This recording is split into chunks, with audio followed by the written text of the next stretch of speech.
नमस्कार, न्यूज 24 टेलिभिजनको निर्माण तथा पूर्वाधार क्षेत्रलाई समेटिएको कार्यक्रम निर्माण सरोकारमा स्वागत छ। म सुषमा श्रेष्ठ।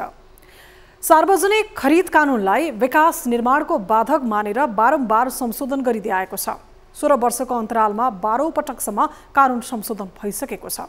वास्तवमा विकास निर्माणको काममा कानुन बाधक नभएको तर्क समेत गरिएको छ। समय बमोजिम समाजमा फेरबदल भएकाले कानुनमा परिवर्तन आउनु स्वाभाविक हो, तर कानुनका कारण विकास निर्माणमा बाधा आएको तथ्य सान्दर्भिक नभएको भनाइ छ। तर केही निर्माण व्यवसायका कारण कार्यमा बाधा आएको पक्कै हो। उक्त समूहका कारण सिङ्गो निर्माण क्षेत्र नै बदनाम भइरहेको छ।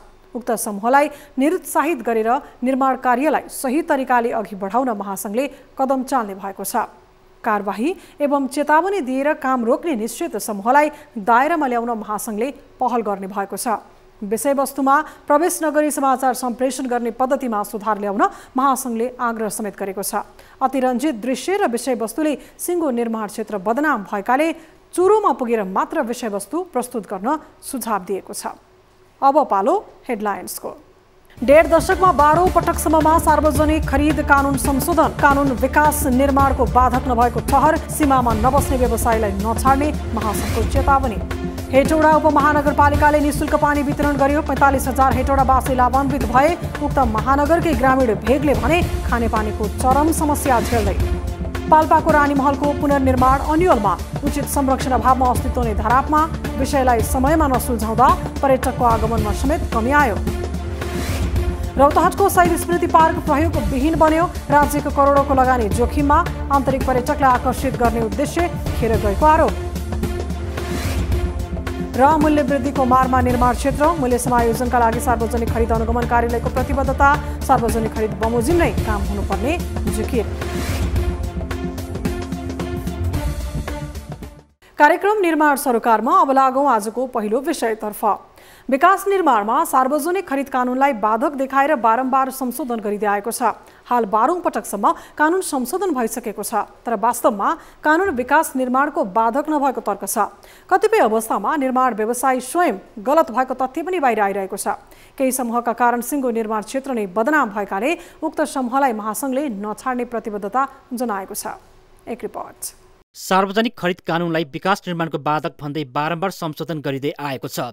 विक्रम सम्मत 2063 सालदेखि 2069 सालसम्म अर्थात् 16 वर्षको अन्तरालमा कानुन 12औं पटकसम्म संशोधन भइसकेको छ।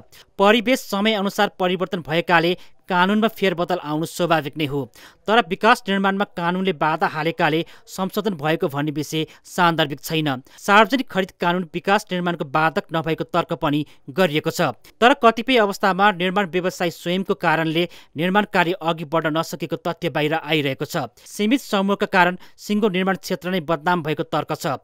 निर्माण क्षेत्रको सुधारका लागि उक्त समूहलाई नछाड्ने महासंघले प्रतिबद्धता जनाएको छ।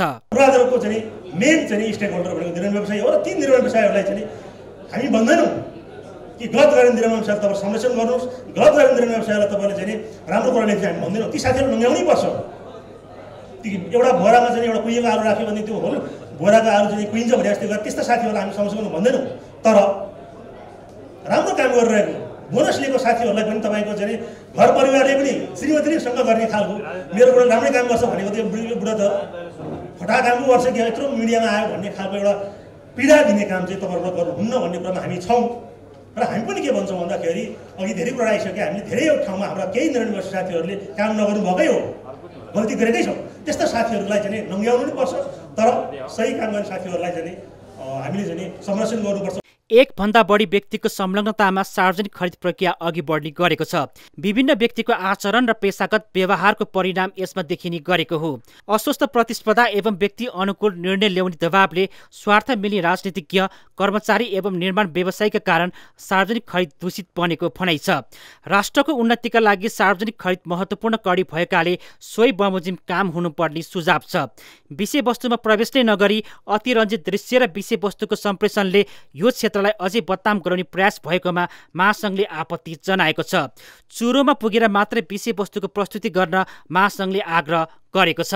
समाचारमा भित्र प्रवेश नगरिकन त्यो समाचारलाई आकर्षित गर्नको लागि कतिपय साथीहरूले अतिरञ्जित हिसाबले जुन समाचारहरू प्रकाशन गर्नुहुन्छ, दृश्यहरू प्रकाशन गर्नुहुन्छ र त्यस्तो किसिमको न्युजहरू प्रवाह गर्नुहुन्छ। त्यसले गर्दाखेरि हाम्रो उद्योगलाई परेको समस्याहरूलाई सम्बोधन गर्ने भन्दा पनि उद्योगी व्यवसायीहरू र संलग्न प्राविधिकहरूलाई चाहिँ हतोत्साहित हुने कामहरू पनि भएको छ र वास्तविक रूपमा यहाँहरूले समाचार सम्प्रेषण गर्दाखेरि खबरदारी गर्दाखेरि त्यसको चुरो कुरामा पुगेर समाचार सम्प्रेषण गरिदिनु भयो भने यहाँहरूले चाहेको कुरा र आम जनतालाई प्राप्त हुने कुरा, मुलुकलाई प्राप्त हुने कुराहरू हुन्छ। खालि टिआरपी बढाउनको लागि, खालि त्यसलाई आकर्षित गर्नको लागि, मानमर्दन गर्ने हिसाबले मात्र समाचार सम्प्रेषण नगरिदिनको लागि पनि म सम्पूर्ण सञ्चारकर्मी मित्रहरूलाई अनुरोध गर्छु, पक्कै पनि यहाँहरूले गरेको खबरदारी, यहाँहरूले चलाउनु भएको कलम र यहाँहरूले देखाउनु भएको दृश्यले विकास निर्माणको कामलाई अगाडि बढाउनलाई मद्दत गर्नुपर्छ भन्ने हामीलाई लागेको छ। विकास निर्माणको बाधक सार्वजनिक खरिद कानुन भएको भन्दै बारम्बार संशोधन हुँदै आएको छ, तर यथार्थमा कानुन बाधक नभएको तर्क छ। कतिपय अवस्थामा निर्माण व्यवसायी स्वयं दोषी भएको ठहर छ। उक्त समूहका कारण सिङ्गो निर्माण क्षेत्र नै बदनाम भइरहेको छ। उक्त समूहलाई महासङ्घले कारबाहीको माध्यमबाट कस्नुपर्ने भएको छ। निश्चित सीमामा राख्न महासङ्घले तदारुकता देखाउन आवश्यक रहेको छ। बागमती प्रदेशको राजधानी समेत रहेको हेटौडा उपमहानगरपालिकाले चालु आर्थिक वर्षदेखि खानेपानी व्यवस्थापन बोर्ड अन्तर्गत जडान भएका 22,000 धारामा निशुल्क पानी वितरण गरिरहेको छ। हेटौडावासीलाई वार्षिक 10,000 लिटरसम्म खानेपानी निशुल्क उपलब्ध गराउँदा 1,45,000 हेटौडावासी लाभान्वित हुनेछन्। तर उपमहानगरभित्रकै ग्रामीण भेगका बासिन्दा भने खानेपानीको लागि शास्ति खेप्न बाध्य छन्। एक रिपोर्ट। हेटौडा उपमहानगरपालिकाले नगरका 1,45,000 नागरिक लाभान्वित हुने गरी खानेपानी वितरण गरिरहँदा उपमहानगरकै ग्रामीण भेगका बासिन्दालाई खानेपानीको अभाव छ। उपमहानगरले शहरी क्षेत्रका नागरिकका लागि निशुल्क पानी उपलब्ध गराए पनि ग्रामीण भेगका नागरिकहरूलाई सहज रूपमा पानी खुवाउन समेत सकेको छैन। हेटौडा 1 मा रहेको नकौली, घ्याङसिङटार, शिखरकोट लगायतका बासिन्दा खानेपानीको अभावमा निकै टाढा खोला खोल्सामा पुगेर पानी ओसार्न बाध्य छन्। यहाँ 1 नम्बर वडा नगरपालिका भन्ने मात्रै हो। हाम्रो यहाँ एरियामा कतै पनि धारा पानी भन्ने स्रोत छैन। अहिले हामीले 2 किलोमिटर करिब 2 किलोमिटर बोकेर पानी खाइरहेछौँ। अब बेगर राउन्ड आउँदेखि पानी बोकेर खाइरहेको छ। 60-64 वर्ष भयो, अब सक्दैन, हिँड्नु सक्दैन, 2 घण्टा लाग्छ आफूलाई। खानेपानी अभावले यहाँका बासिन्दा जस्ताको छानाबाट चुहिएको आकाशको पानी थापेर खान विवश छन्। बालबालिकाहरू पनि साँझ बिहान पानी बोक्न जानुपर्ने भएकाले समयमा विद्यालय पुग्न भ्याउँदैनन्। गत वैशाख 30 गतेको स्थानीय तहको निर्वाचनमा पानीको समस्या हल गरिदिने आश्वासन दिएर निर्वाचित भएका जनप्रतिनिधिहरू अहिले देखि नै छाडेका छन्, जसले गर्दा यहाँका स्थानीयहरू आक्रोशित देखिन्छन्। निर्वाचनका बेला हात जोड्दै भोट माग्न आए पनि जितेर गएदेखि एकपटक पनि समस्या बुझ्न नआएको स्थानीयहरू गुनासो गर्छन्। हामी यस्तो गर्छौँ उस्तो गर्छौँ भनेर भन्यो, हामी जिताइसकेपछि तिमीले एक सेकेन्डमै हामी काम गर्न आउँछौँ भन्छन्। अनि जिराएर त अब हामीले अब वैशाखमा जिराएको, वैशाखमा 3 गते 4 गते चुनाव भयो, त्यहाँबाट त कोही आएको छैन। दुई पानी लिएर आएर मात्रै स्कुल जानुपर्छ, कहिले त भ्याउँदैन। स्कुल गएर आएर पनि जानुपर्छ। उपमहानगरपालिकाका जनप्रतिनिधिहरू भने अबको केही समयभित्रै यी गाउँहरूमा खानेपानीको समस्या समाधान गर्ने बताउँछन्। नकौली, घ्याङसिङटार र शिखरकोट लगायतका नागरिकहरूमा पानी उपलब्ध गराउन विगत 3 वर्षदेखि ट्याङ्कीको इन्टेक बनाउने र पानी सङ्कलन गर्ने ट्याङ्की बनाउने काम भइरहेको जनप्रतिनिधिहरूको भनाइ छ। जुन यो हेटौडा 1 नम्बर वडाको नकौली, घ्याङसिङटार लगायतको क्षेत्रको खानेपानीको समस्याको विषय छ। यो चाहिँ विगत 3 वर्षदेखि त्यसको इन्टेक बनाउने र मेन रिजर्भर ट्याङ्की बनाउने र गत वर्ष हामीले ट्रान्सफर्मर खरिद गरेर मोटर चलाउनको लागि आवश्यक ट्रान्सफर्मर खरिद गरेका छौँ। अब यो वर्षको नयाँ बजेट भर्खर बनेको छ। हामी निर्वाचित भएको 3 महिना भयो। अब यो आउने वर्षको कम्तीमा पनि पुस माघसम्ममा हामीले त्यो क्षेत्रमा चाहिँ खानेपानी वितरण गर्ने गरी काम अगाडि बढाएका छौँ। त्यो योजना चाँडै सञ्चालनमा आउँछ। एकै स्थानीय तहमा पनि शहरी क्षेत्रमा मात्र विकास गर्न रुचाउने जनप्रतिनिधिहरूको नजर गाउँ गाउँमा भने पुग्न सकेको छैन। पूर्वी नेपाल र भारत पश्चिम बङ्गाल जोड्ने सीमावर्ती क्षेत्रको मेची पुल दुई देश जाऊ आऊ गर्ने मुख्य मार्ग हो। तर यो पुल भएर सीमा वारपार गर्ने बाटो भने अव्यवस्थित रहेको छ। मेची पुल सिटी रिक्सा तथा भारतबाट सामान ल्याउने साना व्यवसायहरूको सामान भण्डारण गर्ने ठाउँ बनेको छ। एक रिपोर्ट। पूर्वी नेपालको मुख्य नाकाको रूपमा रहेको मेची पुल नेपाल भारत मात्र होइन, भुटान, बङ्गलादेश, म्यानमार जस्ता देशहरूमा जोड्ने मुख्य राजमार्ग अन्तर्गत रहेको पुल हो। उपचारका लागि भारत जाने बिरामी, पर्यटक, व्यवसायी, विद्यार्थीको गन्तव्य स्थल हो मेची पुल। तर यो पुलमा साना व्यवसायीहरूको भण्डारण जस्तो बनेको छ, जसका कारण यात्रुहरूलाई पुलबाट आवत जावत गर्न निकै समस्या हुने गरेको छ। नेपालको काकरभिट्टाबाट भारतको पानी ट्याङ्कीसम्म करिब 2 किलोमिटर दूरी पर्दछ, जसका लागि 2 पटक रिक्सा परिवर्तन गर्नुपर्ने बाध्यता यात्रुलाई छ भने 583 मिटरको मेची पुल पार गर्न मात्रै झण्डै 1 घण्टा लाग्ने गरेको सर्वसाधारणको गुनासो छ। रिक्साहरू यस्तो जाम छ, कारहरू आयो हैन, अब यहाँनिर पार्किङ हिँड्ने ठाउँ अलिकति हिँड्ने अवस्था नै छैन यहाँ गाडीहरूले गर्दाखेरि। हामी अब 1 घण्टा 1.5 घण्टा, पहिले यहाँ जाम पऱ्यो भने 1 घण्टा त अनिवार्य हो, अहिले अब 10 मिनटमा यहाँ पार गरिदिन्छ। एसियन हाइवे अन्तर्गत मेची पुलको उत्तरपट्टि 6 लेनको नयाँ पुलको निर्माण सम्पन्न भएको 2 वर्ष बितिसकेको छ। तर 2 देश बीचको समन्वय र सहकार्यको अभावमा नयाँ पुल सञ्चालनमा आउन सकेको छैन। दुर्घटना न्यूनीकरण र ट्राफिक व्यवस्थापनमा प्रहरीले चासो दिनुपर्ने र नयाँ पुल सम्पन्न भइसकेकोले सर्वसाधारणको लागि सञ्चालनमा ल्याउन आवश्यक पहल भइरहेको जनप्रतिनिधिहरूले बताएका छन्। दुईपट्टिको त्यहाँ एउटा पार्किङ स्थल जस्तो भएको छ र त्यो सिटी रिक्साको गाजाङगुजुङ त एक त छँदैछ।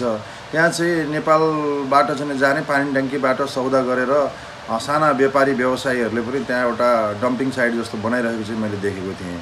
त्यो भएको कारणले विशेष चाहिँ यो नयाँ पुल जुन बनिसक्यो यो उद्घाटन नभएर होला, यो बाटो सञ्चालन नभएको कारणले गर्दाखेरि पनि त्यहाँ जाम भएको छ। त्यसो गर्दाखेरि हामीले चाहिँ महावाणिज्य दूतसँग चाहिँ कुराकानी गर्दाखेरि निकट भविष्यमै त्यो पुलको सञ्चालनमा आउने कुरा जानकारी भएको छ। झण्डै 200वटा सिटी रिक्साको क्षमता रहेको मेची पुलमा काकरभिट्टाको 400 र भारततर्फबाट 1000 बढी सिटी रिक्सा सञ्चालनमा रहेका छन्। सामान किनमेल गर्ने व्यापारीहरूको कारण पनि पुल अस्तव्यस्त बन्न पुगेको छ। तर सिमानाको सुरक्षाकर्मी भने गम्भीर देखिँदैनन्। प्रहरी प्रशासन नयाँ पुलको खुल्ला हुने पर्खाइमा छन्। माथिको पुल जबसम्म निर्बाध रूपमा सञ्चालन हुँदैन, सर्वसाधारणको लागि यो माथिल्लो पुल पुरै कम्प्लिट हुँदैन, तबसम्म चाहिँ यो तल्लो पुलमा यो सर्वसाधारणहरूको भिड यति हुन्छ कि सवारी साधन पनि त्यहीँबाट जानुपर्ने, अटो रिक्साहरू त्यहीँ जाम लगाउने, गएर पार्किङ गरिदिने, त्यसै गरी व्यक्ति पैदल हिँड्ने व्यक्तिहरू, यात्रुहरू आवत जावत पनि त्यही पुलबाट गर्नुपर्ने भएको कारणले र साँघुरो पुल छ, पुलको चौडाइ पनि धेरै नभएको हुनाले अलिकति जाम समस्याहरू छ, जाम हुने गरेको छ। मेची पुल भएर नेपाल भारत सामान आयात निर्यात हुने गर्दछ। नेपालको पूर्वी प्रवेशद्वार नै अस्तव्यस्त भएका कारण यसतर्फ सम्बन्धित सरकारवालाहरूले आफ्नो क्षेत्रबाट पहल गर्न आवश्यक छ। रौतहटको उत्तरी भेगमा रहेको चन्द्रपुर नगरपालिका 2 स्थित सामुदायिक वन क्षेत्रमा झण्डै 13 वर्ष अघि 1.5 करोड बढी लागतमा शहीद स्मृति पार्क निर्माण गरिएको थियो। आन्तरिक पर्यटकहरूलाई आकर्षित गर्ने गरी पर्यटन प्रवर्धन गर्ने उद्देश्यले पार्क निर्माण गरिएको थियो। 2066 सालमा 1 करोड 60 लाख बजेट खर्चेर निर्माण गरिएको यो पार्क यति बेला गौचरणमा परिणत भएको छ। एक रिपोर्ट।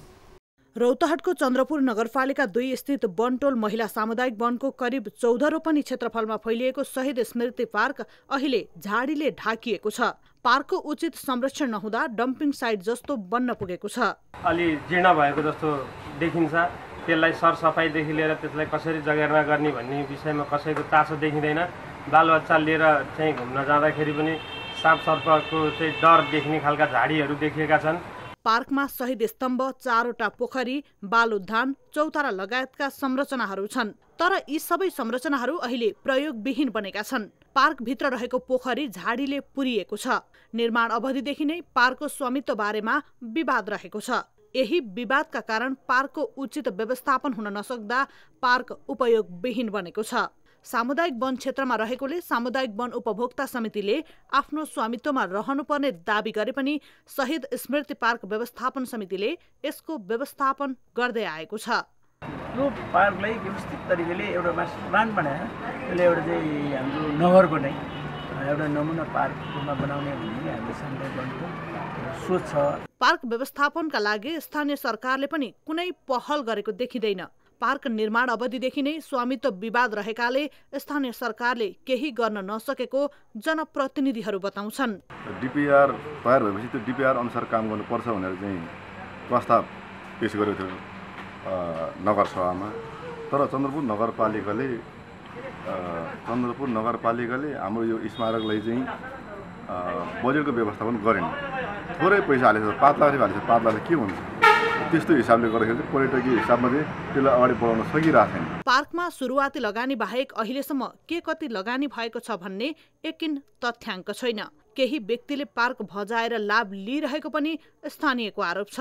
राज्यको करोडौं लगानी भइसकेको यो पार्कलाई व्यवस्थित ढङ्गले सञ्चालन गर्नुपर्ने स्थानीयको माग छ।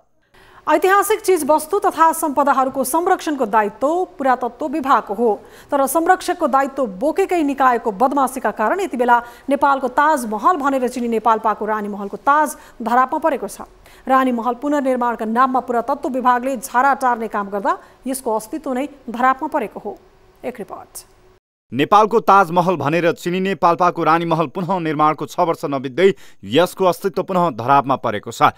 पुरातत्व विभागले केवल झारा टार्ने शैलीले यस महलको संरक्षणको क्षेत्रमा काम गरेको जस्तो देखाउँदा रानी महलको अस्तित्व नै धरापमा पर्ने जोखिम बढेको हो। विभागले यस रानी महलको 6 वर्ष पहिले रङरोगन गरेको थियो। त्यस रङरोगनले महललाई केही समय सुन्दर देखाए पनि अहिले प्राय भित्ताहरू लेउ लागेर कुरूप र जीर्ण बन्दै गएका छन्। एकदम रमाइलो महसुस भएको छ। प्रेमको प्रतीकको रूपमा यो रानी महल गुल्मी जिल्लाको गुरुङ गाउँ रेसुङ्गा नगरपालिका वडा नम्बर 6 को गुरुङ गाउँदेखि हामी 5 जनाको परिवार यहाँ घुम्न आएका छौँ। अत्यन्तै रमाइलो नै महसुस भएको छ। यसको पहिलाको हिसाबले त केही प्रगति हुँदै गएको छ। अहिले बर्खाको टाइम भएर पनि होला अलिकति जीर्ण अवस्था लेउसेउले गर्दाखेरि अलिकति केही डिस्टर्ब पनि भएको छ पर्यटकहरूलाई। अनि सबै ठिकै छ भन्न पर्यो। अब केही चिजको कमी हुँदाखेरि अब नगरपालिकाले ध्यान दिँदै होला। घुम्न अनुकूल मौसममा यहाँ पर्यटकको भिड नै हुने गर्छ, तर बर्खा लागेपछि विभिन्न कठिनाइ हुने हुँदा रानी महल घुम्न आउने पर्यटकको संख्यामा कमी आएको छ। त्यसमा पनि महलको जीर्ण अवस्थाले पर्यटकलाई सोचे जति आकर्षित गर्न सकेको छैन। 50, 100, 60, 70 सम्म हुने। कहिले अब शनिबार त तपाईँको 100-150 सम्म नै हुन्छन् कहिलेको सिजनमा। यो सिजन पनि होइन। अब सिजन आउँदाखेरि त पछाडि त तपाईँको अब त्यही 400, 500, 1000सम्म पनि आउँछन् शनिबारको दिन होइन त। अहिले सिजनमा चाहिँ अहिले कमै मात्रामा छन्। यो रानीमहल पाल्पाको सदरमुकाम तानसेनबाट 13 किमी उत्तरमा रहेको कालीगण्डकी नदीको किनारमा रहेको छ। राणाकालीन समयमा पाल्पा गौडाका पश्चिम कमान्डर जनरल खड्ग शमशेरले आफ्नी प्रिय रानी तेजकुमारी देवीको मृत्युको समयमा भाव विहिल भएको बेला भारतमा रहेका इन्जिनियर झिकाई 5 वर्ष लगाएर विक्रम सम्वत 1954मा रानीमहल दरबारको निर्माण गरेका थिए। कालीगण्डकी नदीको तीरमा भिरालो चट्टानमाथि त्यति विशाल महल त्यो युगमा निर्माण गर्नु निकै ठुलो चुनौती भए पनि खड्ग शमशेरले रानीमहलको निर्माण सम्पन्न गरेको इतिहास छ। बाटो सहज भएको छ होइन। अब घुम्न आउनेहरूलाई सहज अब नास्ता खाना अब तपाईँको बस्नको लागि टेन्ट क्याम्प फायरहरूको सुविधा छ होइन। यस्तो ऐतिहासिक महत्त्व बोकेको रानीमहल यसरी संरक्षक विहीन जस्तै हुनु आफैमा दुःखद विषय हो। आन्तरिक पर्यटक मात्रै होइन, बाह्य पर्यटक समेत आकर्षित गर्न सक्ने क्षमता बोकेको यो रानीमहलको संरक्षणका लागि केवल झारा टार्ने प्रवृत्ति पुरातत्व विभागले नगरोस्। सम्पदा संरक्षणको दायित्व पुरातत्व विभागको हो। दायित्व सही तौरबाट वहन गर्नेतर्फ विभागको ध्यान पुग्न आवश्यक छ। कार्यक्रम निर्माण सरोकारमा अब पालो भएको छ निर्माण अन्तर्वार्ताको। यसपटकको निर्माण सरोकारको अन्तर्वार्तामा सार्वजनिक खरिदका विविध पक्ष परियोजना निर्माणको व्यवस्थापनको बारेमा छलफल गरेका छौँ। निर्माण क्षेत्रले भोगेको मूल्यवृद्धिको समस्या एवं अग्रिम पेस्कीसँग जोडिएका निर्माण कार्यको विषयलाई प्रस्ट्याउने प्रयास गरिएको छ। यो विषयमा पूर्वाधार विज्ञ राजेन्द्र प्रसाद अधिकारी, सहसचिव चक्रवर्ती कण्ठ, नेपाल निर्माण व्यवसाय महासङ्घका मानार्थ सदस्य बहादुर सिंह लामा र प्रेस काउन्सिल नेपालका अध्यक्ष बालकृष्ण बस्नेतसँग छलफल गरिएको छ। प्रस्तुत छ उहाँसँग गरिएको यो कुराकानी।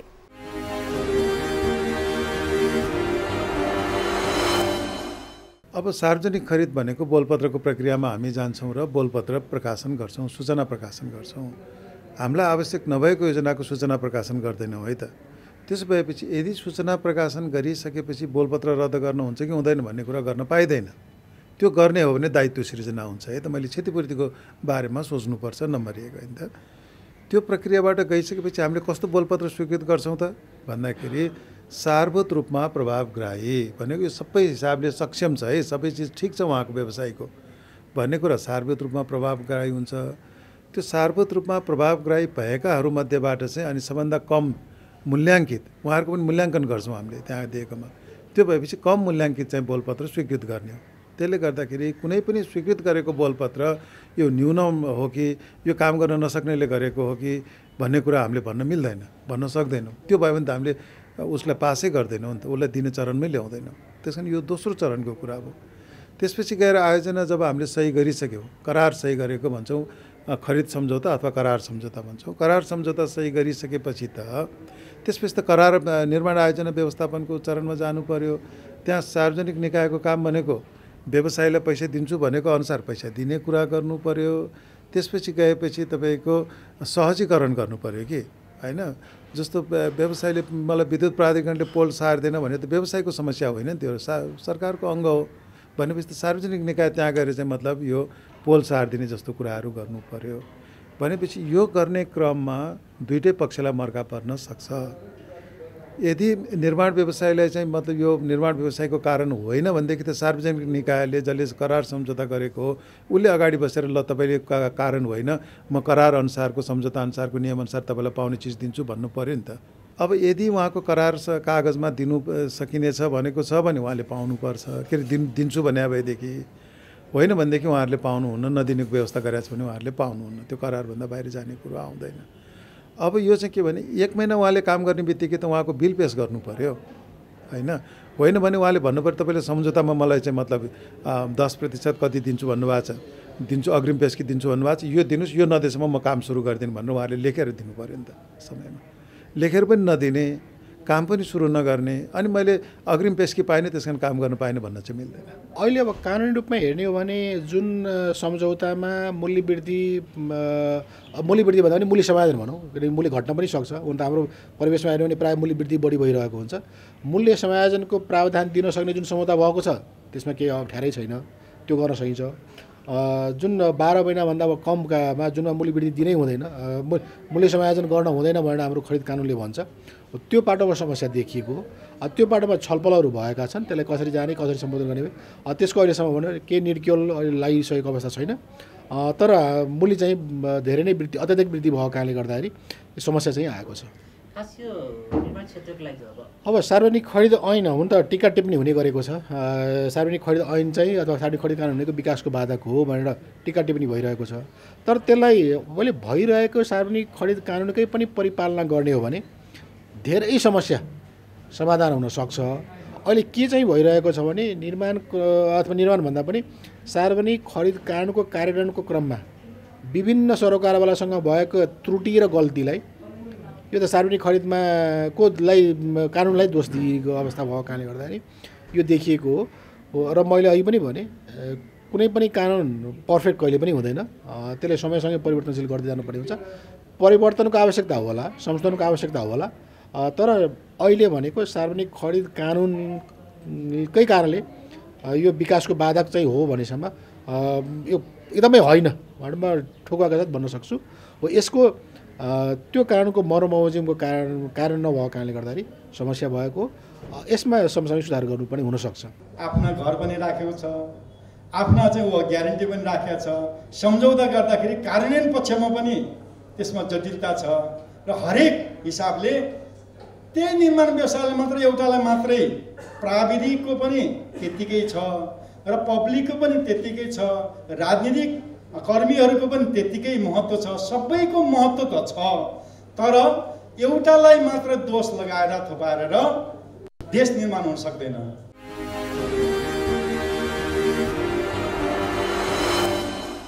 आजको लागि कार्यक्रम निर्माण सरोकार यति नै। तपाईको आफ्नो स्थानीय क्षेत्रमा भएका विकास निर्माण तथा निर्माण क्षेत्रका विषयमा कुनै पनि गुनासो तथा समस्याहरू छन् भने तपाईले हामीलाई सम्पर्क गर्न सक्नुहुनेछ। विकास निर्माण क्षेत्रमा लक्षित निर्माण सरोकार कार्यक्रममा समावेश गर्न सकिने विषयवस्तु तथा सामग्रीको विषयमा तपाईको केही सुझाव वा प्रतिक्रिया छ भने हामीलाई मोबाइल, भाइबर र इमेलबाट सम्पर्क गर्नुहोला। अहिलेलाई बिदा दिनुहोस्। नमस्ते।